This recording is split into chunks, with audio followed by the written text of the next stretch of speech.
আমি তো 5 মিনিট আগে আমি নিজেও ভাবি নাই যে আমার লাগবে। আমি লাইভ দেখতেছিলাম সামিয়ামতে বসে। লাইটও চালাও ভাই।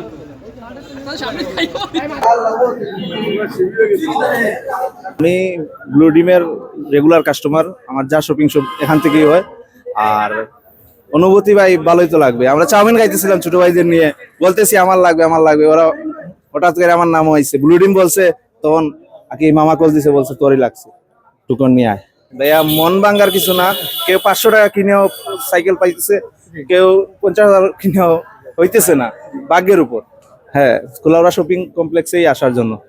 এইবার আমি পাইছি, অন্যবার আরেকজন পাইবে, উৎসাহ বাড়বে মানুষের। জি চাই, সবসময় চাই।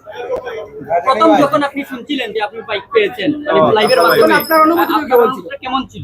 ভাই আমি তো চাউমিন খাইতেছিলাম, আমি দাঁড়াই গেছি, তো ওরা ছিল, ছোট ভাই ছিল, নাজমুল ছিল, ওদের সাথে গুলাগুলি করতেছি, বলতেছি। আমার নাম কাউসার আহমেদ, আমার বাড়ি বড়লেখা, আমার শ্বশুর বাড়ি এই শিবিরে। বাড়িতেই যাই, দেখাই যাই, আচ্ছা, ধন্যবাদ। সুপ্রিয় দর্শক, আপনারা দেখছেন রবির বাজার নিউজ।